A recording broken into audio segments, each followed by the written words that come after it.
Hello, everybody. This is Brian Christie in Athens, Ohio. It's Friday the 13th, the year 2020, March 13th. And given the fact that there's a global pandemic that was announced 2 days ago, social distancing is highly recommended and perhaps almost mandatory at this point. I thought, how can I contribute? On the message boards online, everyone in the community seems to be trying their best to do something. And I thought, what could I do? And I never intended, even this morning, to create anything like this today. I had a big plan to do some research, create a podcast,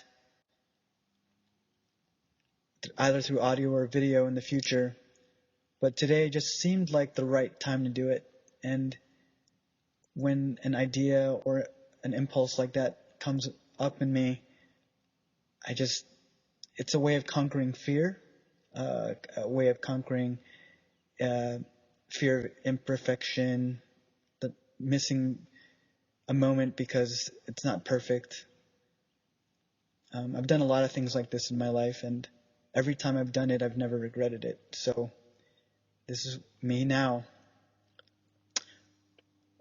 It's been interesting trying to figure out my place in the world and my role in society as I see everyone around me really stepping up to their gifts, their passions, especially in Athens, Ohio. What makes it so special, I think, is, well, first let me rewind that. So I'm from Chicago. Before I moved here, I never had reason to move out of my bubble in Chicago. Chicago was the center of the world for me. It was the Midwest. It is the Midwest. It is the jewel of the Midwest, isn't it? And to me, everywhere else that wasn't Chicago was flyover country. I had never envisioned my life to arrive in Ohio. Never had an inkling. And never could have imagined that this college town would play such an important role in my life. More about that in another time. I'm writing something about that and that I'm planning to release in the future, but I'm not done with it yet. But I'll say this, that Athens, Ohio is this magical college town at the foothills of the Appalachia. Before moving here, if you told me that I would have dealings with Appalachian culture, and I had no idea what it was.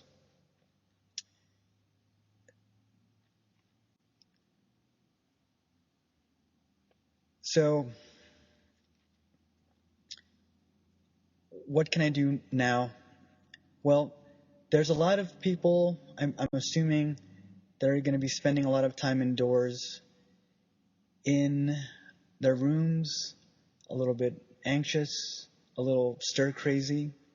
A lot of people in my community, or anyone else on the internet, basically, because this pandemic is global now. I've decided to look deep into my set of skills and thought this would be my way of contributing. How can I fill up this time? Well, the least I can do is, reminisce about why I think art is so important. And in these times, it's important because, well, for one thing, we're all locked up in our rooms at this point. Art often is just consumer garbage, and there's a lot of it out there that is designed strictly just to make money, to fill the movie seats and make money for studios. But even in that, there's been um, a lot of great inspiring things, great inspiring movies, music, books. They keep us alive. They keep us inspired. There's a quote, I'm sure many of you have seen it, of a video clip from Dead Poet Society where the teacher, played by Robin Williams, he tells the students, yes, we need, and I'm paraphrasing because I'm doing this all from memory, where he says something like, yes, there's doctors and very important people with professions like that, but they keep our lives going, but we need inspiration to live our lives, and that's where poetry and art comes in. Earlier this week, I think today even, and online at least, in Rolling Stone magazine's online website, they posted how the is it 11 or 9-year-old movie Contagion by Steve Soderbergh has risen in popularity because of the way the film covers a global disease outbreak, pandemic crisis in a fictionalized world that was filmed in 2011, I think. Even before it was announced 2 days ago, I was already seeing articles showing how a lot of professors were showing this movie to their students because of the way it correctly covered the outbreak and the people's response to it.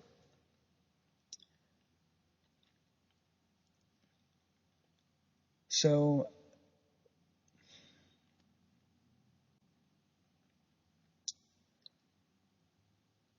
well, I'm sure everyone now in their rooms are probably going through everything they've ever collected, every movie, every piece of music, every book, and it's something to think about how much our lives, modern life is very fast, and it's kind of a whiplash feeling to have everything so slowed down again, or slowed down.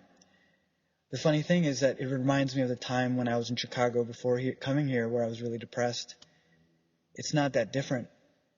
Being stuck in a room, having nowhere to go, feeling alone, feeling isolated, and having no friends.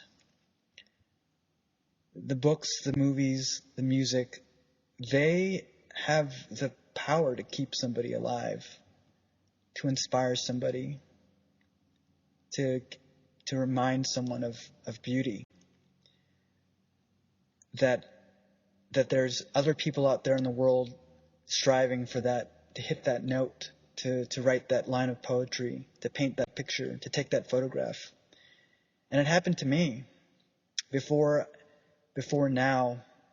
Athens, I had nothing but movies. I had nothing but music and books. I had a very, very unhappy family upbringing. Books and all these imagined worlds was my refuge, was my sanctuary. And in many ways they still are. I find modern capitalist America to be very, very troubling to exist in. And I saw an article posted today about how the social distancing will create a loneliness epidemic.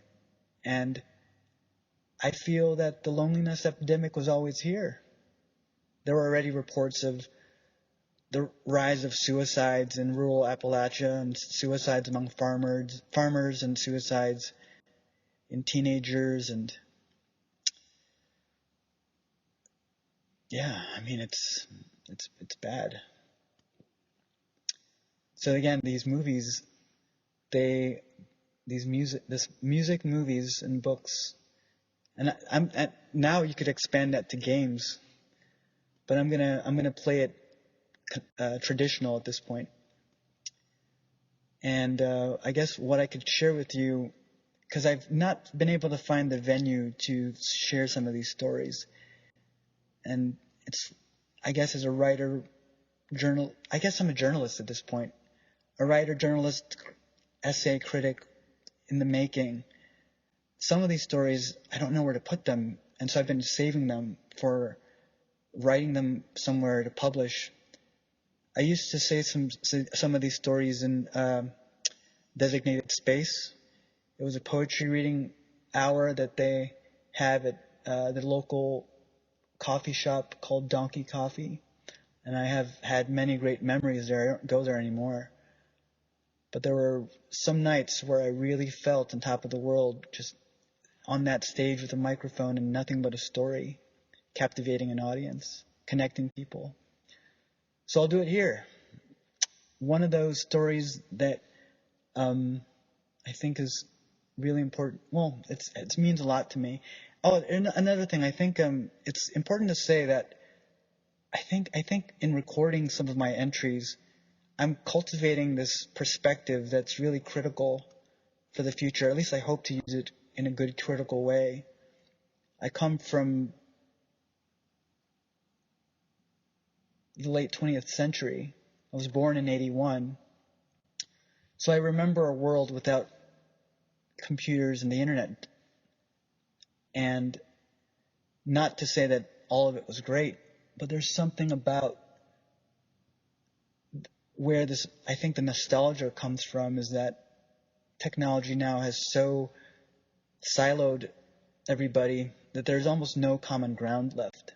Everyone could create a world for themselves and live in it, sleep in it, and die in it without anyone coming in. You could create an Instagram, a profile, a world that just revolves around yourself, but everyone's doing that, and everyone has their own hierarchies of what's important, but there's no common ground, not as often at least. So there's this nostalgia. That's why in a way we can't escape a lot of the franchises in film now, because there are recurring archetypes. They're comfort food. They're shared comfort food. That's why the comic book industry is so popular, I think. It has a established universal fandom that has been around before the advent of the internet. So, did I even use the right word, advent? Anyway, okay, let's go back to the story of why Star Wars and Star Trek are important to me. And before you shut this thing off, I'm not going to go into it in a boring way. Or I hope not. Because Star Wars and Trek, but especially Star Wars, was, for me, when I was a kid, it was when I discovered. No, let me go back. I'm trying not to smile. I'm smiling now. I remember the moment when I was watching a videotape, and there was a trailers for both of the sequels to A New Hope, and I must have been 5 or 6, and at that time, before I saw that trailer, I just imagine my mind space as a 6-year-old. At that time, when I saw movies, I assumed that when a movie started and it ended, it was like watching a life. It was watching a universe. It began, it had a middle, and then it ended. And that was it. So consider me this, I don't know, literalist. Whenever I saw the words, the end, it's over. The book is done. The movie's done. It's closed. That's it. And I must have just internalized that, because I still to this day remember the moment I saw the trailer for Empire Strikes Back and Return of the Jedi, and both of them, and I remember this feeling of like utter perplexity of like, wait a second, I've remembered every scene in that first Star Wars movie. What I am watching is not is something different. What is going on here? They're the same actors, but they're wearing different clothes, and they're in different scenes. What's going on? And then that moment of discovery of thinking, oh my God, the story continues. That is fucking brilliant. Unbelievable. It keeps going. Holy crap. And, oh my God, that was awesome. Oh, yeah. That was awesome. And I remember the first time I watched Empire Strikes Back. I think it was in an uncle's house. He had it on VHS, and he put it on. And I still remember this visceral feeling because, A New Hope, of course, is so fun. If anyone hasn't seen it, there's blaster fire everywhere. There's the Mos Eisley Cantina. There's fucking dogfights in space. And then Empire Strikes Back, it just opens this cold, like literal cold open, ba-dum-bum, on an ice planet. And for that first opening, that first 20 minutes belongs on another planet. I mean, it's awesome. The characters, the heroes from that first movie are now, in the midst of setting up a base on an ice planet, and there's no exposition. There's nothing. There they are. And Luke Skywalker's on a tauntaun, and this was, of course, way before Wikipedia, so you just don't look this stuff up as you're watching it. You just absorb it like a sponge, and it's this wonderful, gigantic, furry kangaroo with ram's horns at its mouth, tusks. It's making these weird sounds, and it's just, you're thinking, all right, just imagine you're a kid and you're going, all right, I don't know where this is going. It's pretty standard. He's scouting with binoculars, and then suddenly the animal starts going, rustling, and fuck me, there's just like this big gigantic bear just comes out of nowhere and smacks our hero in the face, and with its gigantic paw grabs the animal and strangles it with one hand. And you're just, man, as a kid, you're just like, what the fuck? This is frightening. And the way that scene just that story, that chapter, that mini chapter unfold, there's not been a movie in franchises like that ever. I don't think so. I mean, I've seen a ton of movies, and movies like that, they don't come often. They never do. And we could talk about what goes on later, but I'm not even going to spoil that or talk about it, because I'm not going to have an entire podcast talking about The Empire Strikes Back like some geek or nerd. I don't even know what the term is anymore. Well, then Star Trek, The Wrath of Khan. I'm going to give you just one scene, and let's see what goes with that. But it's a very, very... What I love about the original series, and especially that film and the film afterward, is that it's so literate. So as a child, these two, I'm going to call them grandfather worlds, right? They're grandfather franchises. They're literally the first two, and maybe perhaps the most important outputs in so far in American history, right? In terms of pop culture and their impact, and we're kind of seeing their sort of shaky legacy happening. But you got to rewind back to 1982 when that movie came out. I watched that one too as a child on tape, and there was such a contrast, right? Because the Star Wars movies had all these soap opera, space opera fun blaster gunfights, sabers, But then the Star Trek world was all about strategy. It was all about it's like submarine battles, and there's a great and they were also very mature, right? All the characters in this film were older; they're past middle age at this point. So it was just a really rich environment for me to just sort of drink in. But there's the great scene of when they first introduced the villain. It's really good. So what happens is two explorer scientists beam onto a desolate planet because they're planning to launch sort of a test explosive device that's supposed to create life.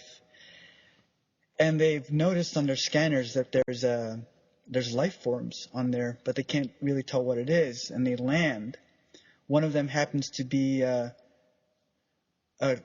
old crewman from the Enterprise.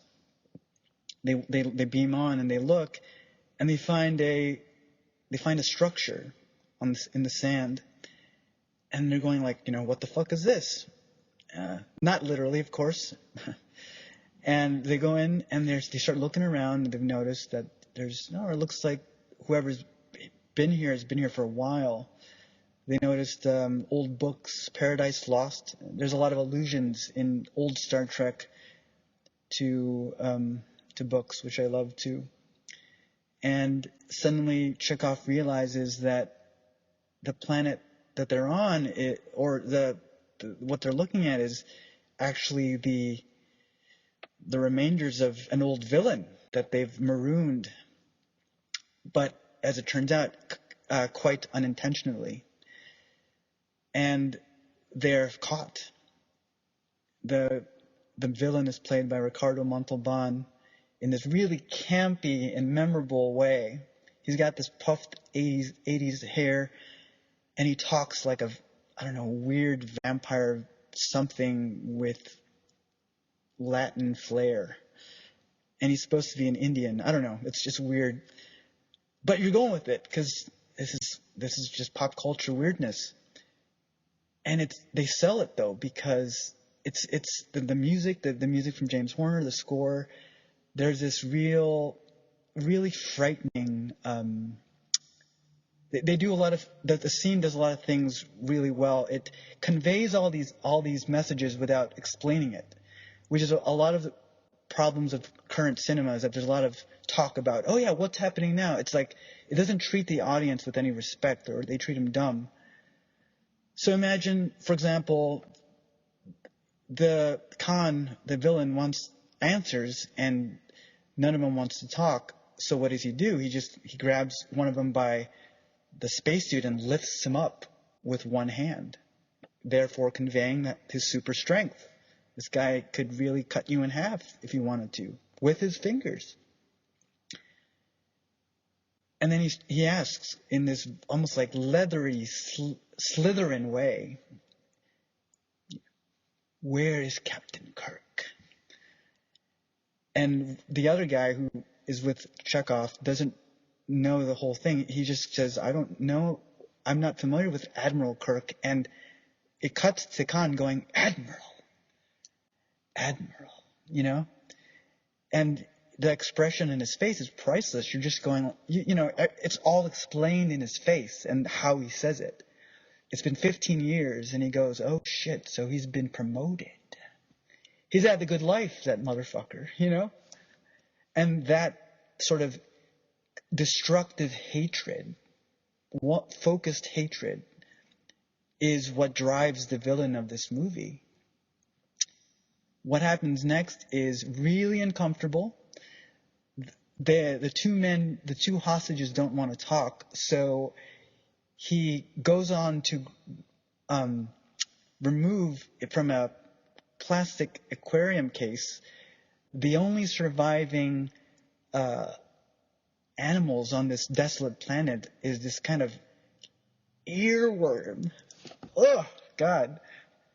and he grabs him with this tongs, and it's like scary. It's like shit. And he says, yeah, I'm going to put this in your ear by force, and it's going to make you tell me the truth. And of course, when he does it, it's just awful. The two men scream, and thankfully the camera cuts away once the animals go into their ears, but Jesus Christ. And if you think about, let me make an aside here, but if you think about the patriarchy and how it is so common to see in movies women getting tortured, screaming, getting, bodies torn and, killed and stabbed and everything. So it's really rare to see men in similar positions of weakness, of vulnerability. And perhaps maybe that's also what makes it even more unsettling too. It's just you're just not used to seeing that. So what I want to draw attention to is once that occurs, they silence their screaming, and the camera moves in on Khan's face, who's smiling like a true villain, as if none of this pain bothers him. And then he says, before you tell me anything, he says, where is James T. Kirk? And right on that note, the next scene, cut to the next scene, and what do you see? The music goes into this positive, bright, sense of relief. Admiral Kirk is sitting in a shuttle. His legs are crossed. He's wearing eyeglasses given to him by Spock for his birthday, which has triggered his midlife crisis in a brilliant earlier scene. And he's reading a book. And that wonderful contrast is just, it says everything, right? I mean, that not only is that the hero, it's just a relief to see this warm figure. That's our hero. That's the person that's going to save this suffering, right? Who's going to stop the villain who just clearly just wants to torture people and hurt people. And that's what a hero is. And I remember that as a child, just seeing that. It's a beautiful thing. I've lost track of time. I don't know about you, but perhaps this could be the perfect opportunity to share this story once and for all and put it out there, because I've shared it before. I've shared it in front of an audience at Donkey. I might have shared it a couple times to individuals one at a time, but I've never released it. I've never released it to the world. So here it is. Now, given the fact that the band U2 right now is not really fun to listen to, for the most part, their songs have definitely waned in quality in the last 20 years. For numerous reasons.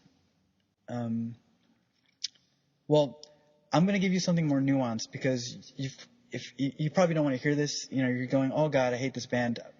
Or even if you know about this band and don't want to hear about it, I'll give something more nuanced that only a true hardcore fan that has followed them can give a little bit of insight to. Bono has once been quoted as saying, I hate listening to the old records. I sound like a girl. And that's what I'm quoting him. That's what he's literally said to a magazine. I don't know where. But I want to say to him, if I could, that is exactly why those old records are good. That's why your voice in those records are incredible. Nowadays, I think Bono, who's fast approaching 60, I mean, for the last 20 years, he's been really removing a lot of nuance from his vocals. He's basically a really good singer, man singer. The songs no longer are universal. They speak of just a singular point of view, and it's not broad enough for a universal audience the way the old songs used to be. But even in the quality of his voice, the songs, especially, 90s too, but in the 80s especially, I mean, there was the unbridled emotion that is very not typically masculine, and that's a virtue. That is a real virtue. One of the reasons why I love the band, and I'm going to tell you a story of why exactly. There are many reasons, and even now, even with their powers significantly reduced, I still care about them because of their sound and because of the very fact that it still inspires me to know that these four men have been together making music since they were 17, 18 years old, and they're in their 60s now. They've never broken up. They were close to. And also their sound is very, I'd like to put it on the record, I consider their sound very feminine. To me, it was, it gave permission for rock and roll to sound feminine and still retain a kind of propulsive masculine energy. Edge's guitar playing is very textural. It's all texture. It's not, I never get a sense of a phallic instrument the way other guitar players of the era and before him play, with the guitar solos, the sort of missile movements. It's always texture, like an impressionist painting. But, that's my piece for now. Maybe I'll go into them one later, but in a different way. But let me tell you this story because it's time. So imagine again the setting. It's 1994. I've lost track. It's 1994 or 95. I only know this because this is right after I bought my first album. And I think these days it's still an important thing. Nowadays with Spotify and iTunes and downloading and Spotify, I don't know if anyone buys albums anymore. They do vinyl and stuff too, but I'm sure it's still a thing. When you find a sound, when you find a band that you really love, and you not only have to Spotify it or download it, you need to buy it. You need a piece of this thing. You need to eat it. So the very first, before my very first love of music actually was film scores. No surprise there. The very first album I bought was probably the soundtrack to Jurassic Park. The score, excuse me. So score is basically a composer orchestrating music and composing music for scenes.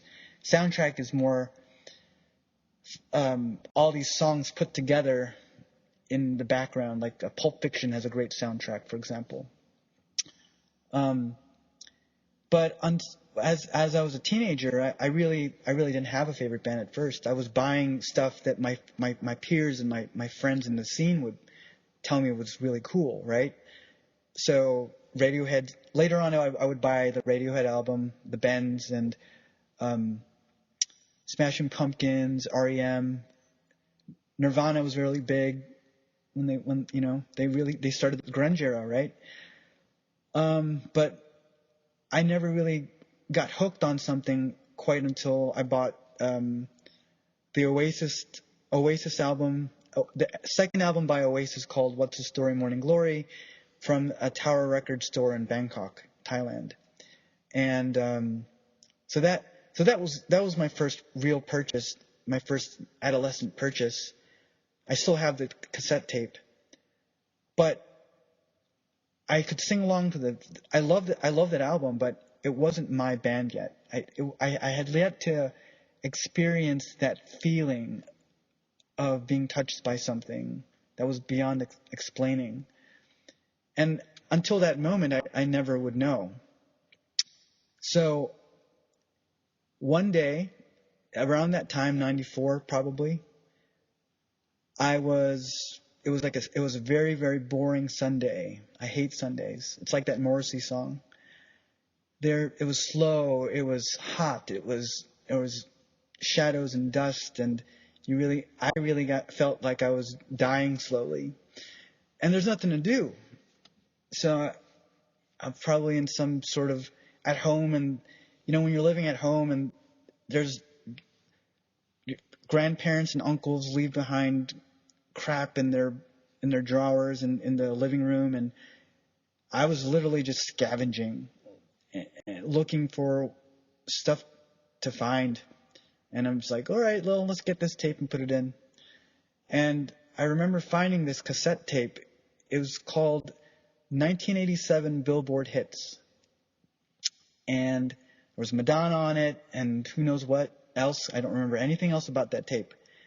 But I do remember at the final, on the A side, the final track of that tape was by a band called U2. I had no idea who they were. This was, again, 94, no internet, not really following a lot of pop culture. I was kind of in my own little world, my cocoon, you could say. And I just remember playing tracks on that cassette, going, oh, all right, listen to that. No, not that good. Forward it, play. Oh, listen to the next one. Not that good. Forward it, play. And then that final track in side A, I clicked play. And literally as soon as the first notes came on and faded in, it's like something in my heart skipped. It was this beautiful galloping thing. And then I heard the natural progression of the bass guitar, and then the drum, the smack of the guitar, of the drum, and then the start of the lyrics. And it was the sound of the song I Still Haven't Found What I'm Looking For. And the vision that I got from it, the sweep of Bono's voice. I have a childhood friend who used to live in San Diego, California, who a long time ago, when we were just trying to shove each other's music in each other's faces, he once said, oh yeah, U2 in the 80s, that heroic 80s thing. And that song, when Bono's voice goes up, it's so heroic. And the lyrics too, I was already a doubting Catholic at that time. Every time I would go to church, I would really want to pick at whatever the fucking priest was talking about. I was questioning reality. I was questioning existence, right and wrong, and sin, and all this shame that Catholic beliefs kind of shove onto you. And I was also very by the book believer, but I didn't want to go all the way, and I wanted an answer to give me an out.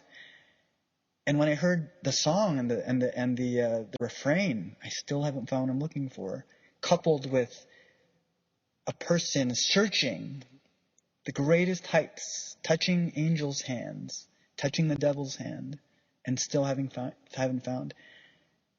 It was like it's like the sound of lightning, the sound of Moses or a prophet of some vague religion, just screaming, singing from the high tops, this belief, this search, with that one difference of not finding it and making that the refrain.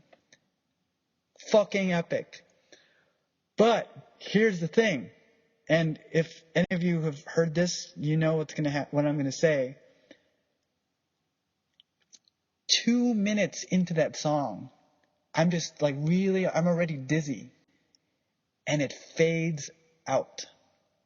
It fades out on this tape. And I was shocked, and not shocked. That's not the right word. Let me restate that. I was upset. The best 2 minutes captured of the cosmic world for my ears and my soul and it's only 2 minutes long. I was heartbroken, but also I held on to it, thinking at least I have this 2 minutes. And for the entire year afterwards, or some amount of time, I would go to school telling people, like a guy who just, a person who just got their first, boyfriend or girlfriend, I have a band. It's you too. I don't know anything else about them, but this band is my band. This song is my song. And I would just keep playing that song, that 2 minutes over and over again. I probably ruined the tape for a whole year. And then one day, I had a sleepover at a friend's house. I remember too, my friend his name was Neil. He said to me, "Yeah, Brian, you keep saying you're a U2 fan. Well, I found this cassette tape in my collection drawer or whatever. Here, you can have it." And it was a greatest hits tape, and it was on it the four band members were dressed in makeup, and they had boas. They're in their 90s phase, which is a whole other thing, which is awesome. But I was like, all right, yeah, thanks. And me being kind of this, cherry picking curator, I forwarded the machine tape to that track, the only one I knew, but I grabbed onto it and I played it again at home. And I played it, and I was just like, all right, here's the 2 minutes. And just imagine this feeling. It's playing, and there's a moment in the song where it fades out. And I'm expecting it to fade out. But it doesn't. It doesn't. In this version, suddenly, there's a whole nother verse. There's a guitar solo. And the song continues. It's exactly just like that fucking Star Wars moment, man. It's like, what the fuck? There's more pieces of this thing. Could you imagine the feeling that I felt? That feeling of discovery. It was like this. I was a pilgrim finding, God's tablets and thinking that there was only one half, then discovering that there was another half to it. That the Picasso, that the Mona Lisa had a front, the other half, man. Oh my God. And it was great. I mean, it was even more. I mean, the guitar solo that bridges that song is, again, super minimalist, but that's the one that sold me. That's the one that sold that image of the prophet on the mountain. It's like 4 notes. It's literally 4 notes. It's that minimal. And so, yeah, that's why that band, that's one of the main reasons. I will never, how can you ever, so why did it fade out? Well, it turns out that 1987 Greatest Hits tape was a bootleg. It was a bootleg from the streets.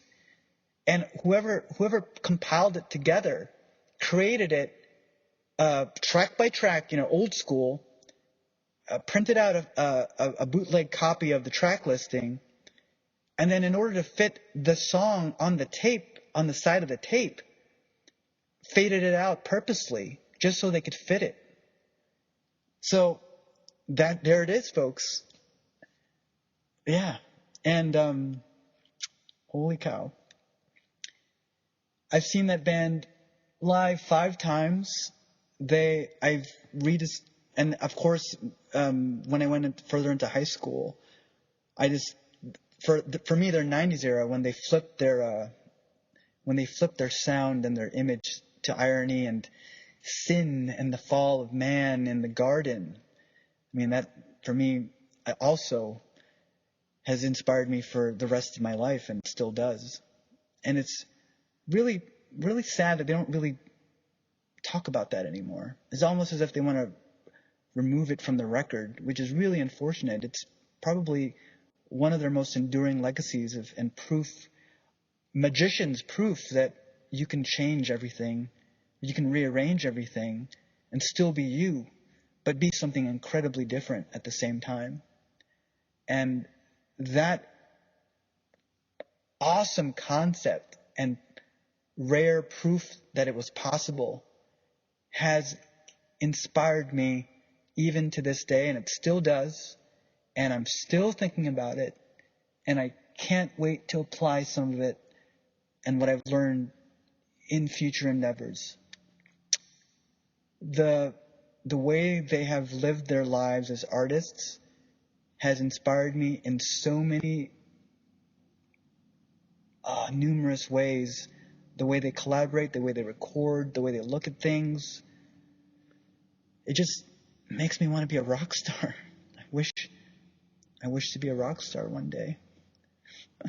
Or living a life like one, but not again, it conjures up all these images of debauchery and shit, but it's not about that. It's the journey, it's the quest for the sound, the quest for building these worlds, these melodies, this beauty, to find fellow collaborators, to travel the world and share it with people, inspire people. Yeah, I've seen the band 5 times, and over these last 20 years, and the final time I've seen them was in 2017's Bonnaroo, my first time there. I will be writing about that in the book that I'm writing, so I will not explain any of that in this podcast, or whatever this thing is, this broadcast, this recording. I hope this has been entertaining. I don't know if I'll do this again soon. I mean, I know I'm going to make a podcast or make it I don't know what I'm going to do next. Maybe I'll just keep doing this for now. I did not plan on doing this this morning. I didn't wake up and think I was going to do a podcast. I decided I was going to record this in the shower today, about 3 hours ago. It just seemed like the thing I could do. Before I sign off, maybe I'll just keep talking until you're bored. I mean, you could always, this is the modern age, you could always just move the cursor and fast forward. I've talked about movies, I've talked about music, so I might as well mention a few books that have really been important to me. When I started reading, my favorite authors that got me into reading was Michael Crichton, Anne Rice, and a few by Clive Barker, a few key books by Clive Barker, and of course a bit of Stephen King. He's sort of like the great introductory author for a lot of first-time readers, because you know he's going to talk about some weird shit, some weird adult shit, weird gross stuff, a little bit twisted. Pet Sematary, which I still remember as being really boring for the first 100 or 200 pages, and then it got really fucking sick in an awesome way. The book that I'm thinking about for Clive Barker was The Thief of Always, which also had tremendous illustrations by the author. Really, what do you call it? You could see it as, his fingerprints on the damn thing. Michael Crichton's books were always good because he had a formula, but it was a really good one, which required great research, a really interesting spin on good research, and all his characters were usually top-of-the-notch scientists, really smart people, and it was always fun to see these really smart people react to incredible circumstances, which is why Steven Spielberg making Jurassic Park was a perfect marriage of this. I mean, if you think about it too, perhaps I'm overgeneralizing, which I have a tendency to do. It's kind of like my weak spot. But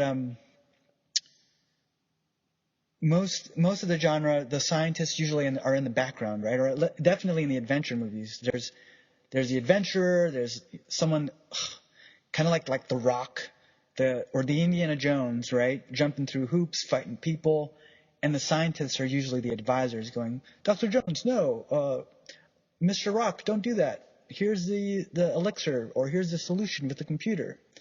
But in Jurassic Park, all of these characters are the heroes. They're the ones that also are doing the running, and they're also just as thrilling debating theories. I mean, oh yeah, Ian Malcolm, Jeff Goldblum, total fucking man crush.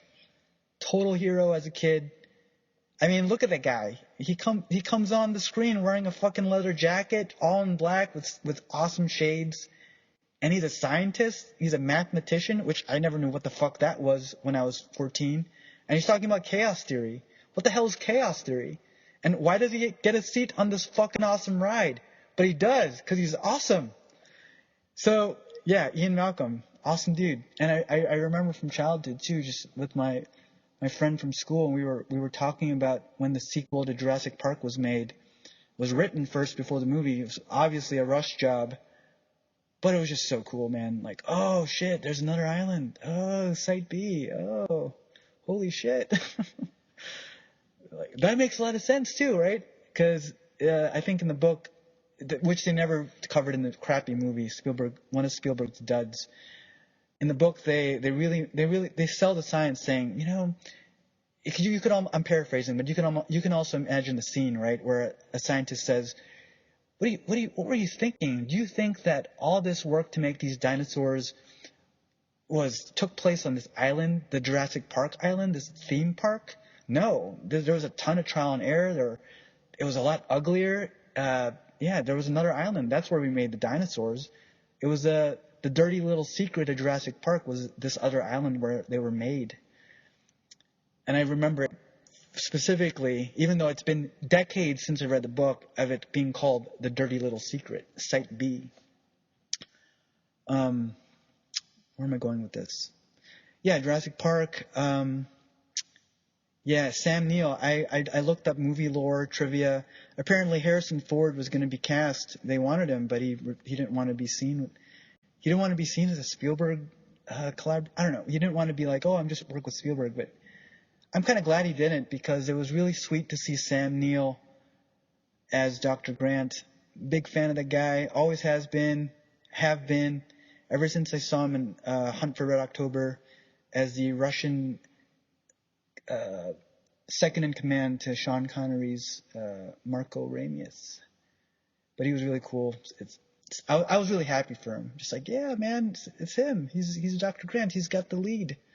And he has a really good, Sam Neill has a really great, I would call it a really, really gentle deer face. There's always this like look of intelligent concern when, confronted with imminent danger. It's really sweet. It's really captivating, and audiences can really relate to that. He doesn't come off as macho. There's always that almost taciturn. I never can pronounce that word. Taciturn. He could almost be C-3PO, but he isn't. He's just grumpy in that sense of, oh, I don't like this. This makes me a little nervous. This puts me on my guard. I don't like this. Yeah. So that, and finally, I lost a little. I went a little wandering here, but finally, the Vampire Chronicles by Anne Rice were really instrumental. Those first vampire books, still to this day, I think I'm part vampire at this point. They just really, really spoke to me. Those vampires that were just filled with existential grief about living forever. Watching civilizations rise and fall. The movie was really good. By Neil Jordan, director. Very well done. And so, yeah. Well, I think for the very first episode of this is enough. I'm going to really just, sometimes you just got to do it. I'm going to also I don't know the right verbiage to say this. I'm just going to put this in there. But I also been working with a lot with archetypes and I've been trying really hard to come up with what archetype in my current state of being right now, like coming to my truth, right? Of what the hell am I? There are other people out there that are clearly teachers, witches, druids, farmers, socialists, politicians, directors, filmmakers. You could be a polymath, right? I mean, I could be a polymath, but I wanted to come up with something that really spoke to me and have a little fun with it too. And if I was anything, I think I would call myself a Voyager captain. Why? Because leadership is clearly implied with that title. And Voyager, in tribute to the show, Star Trek Voyager, Captain Janeway, the first female captain in a Star Trek show, as well as the term of Voyager, the traders that rode the boats of trading down the rivers to the outposts when the country was not a country yet, when it was just a bunch of colonies. I learned that from attending the Feast of the Hunter's Moon in Indiana last year. I think it was October. And it was really cool. That also will be going in the book, so I will not be discussing that here right now. But yes, if people could say, what are you? And in a way to inject a little fun into this whole endeavor, I would say I was a Voyager captain. And perhaps for my future, part of what I'll be doing is exploring what that means to me and trying to live up to that title and embody it. There's a implication of exploration and discovery there, which I think I've done a good job of doing. I've been using the book and writing it to really explore my path to being here. And I hope when it's published, it would inspire people to explore and discover in their lives too. Ultimately, a lot of this, I think I'm just trying to live up to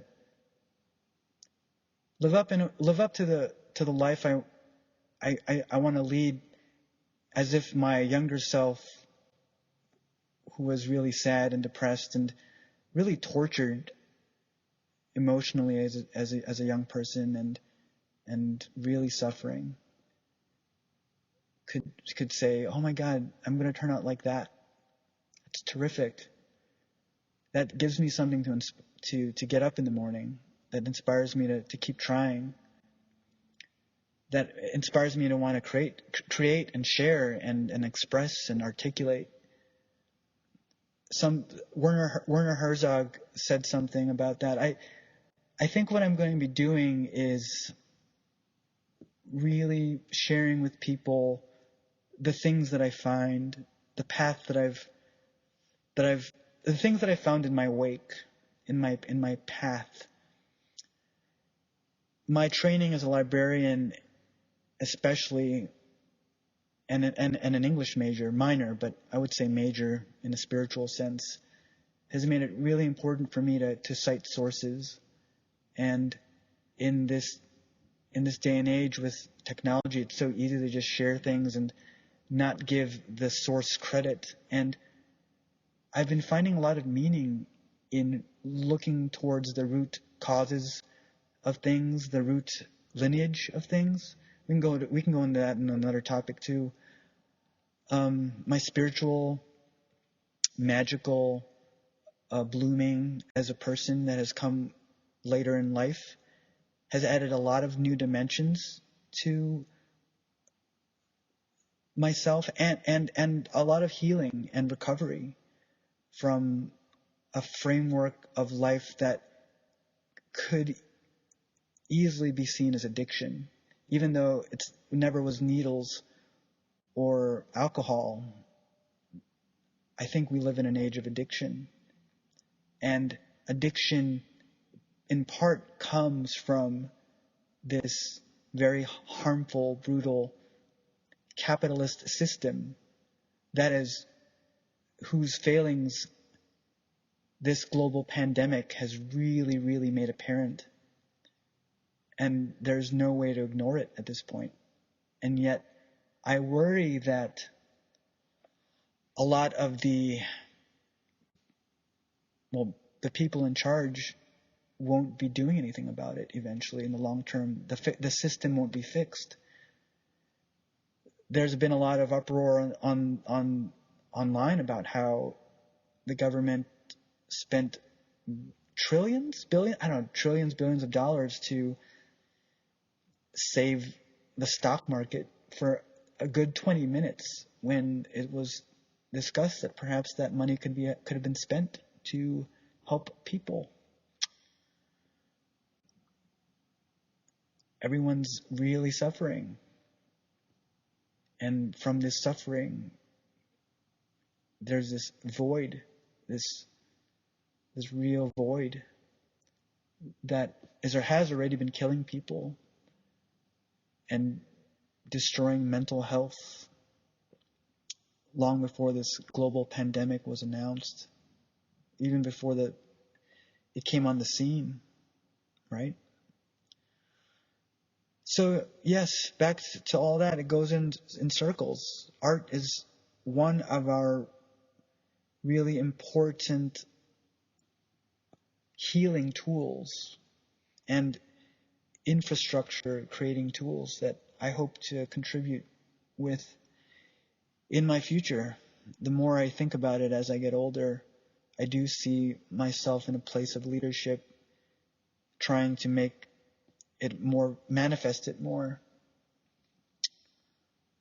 And so that'll be an ongoing process.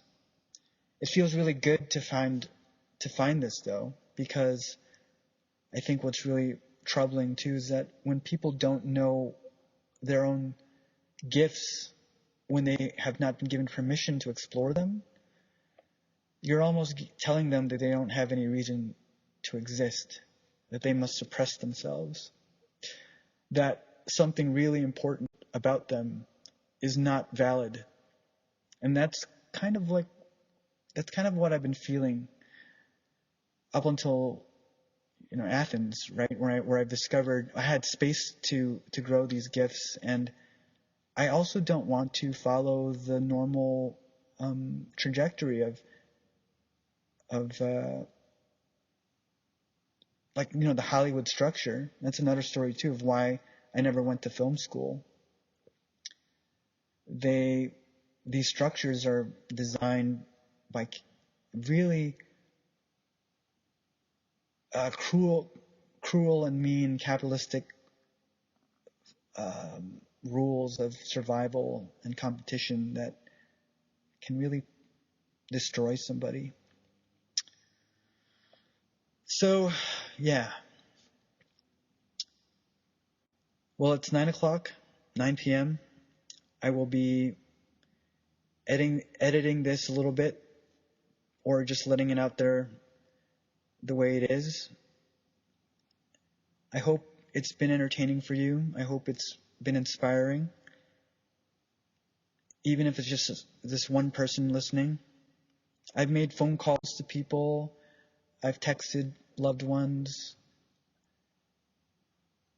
I really feel comfortable being this person, kind of singular.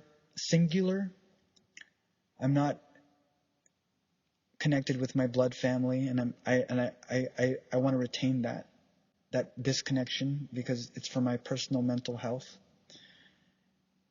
And in existing in this transient Athens community, I found a really wonderful, secure in my self-existence, just being there, just looking. Again, this isolation time really reminds me of my sad times in Chicago. But it feels different now because I have all the gifts and self-confidence and self-worth feelings that I didn't have back then. I've almost had to build my life in this way just to give proof to my skeptical, non-believing self that I did it. And I did it. And now that I'm patching up these wounds, I really think I could share this in a way that could inspire other people to do the same. Find agency, find a mission, find spaces, safe spaces for practicing their gifts and building their worlds and community. Perhaps I'm a real-life Spider-Man. I don't know. I'm making all these webs. Networking will be a real thing. Seeing how that works organically. It's gonna be a journey. All right. This is Brian, Voyager Captain, signing off in Athens, Ohio.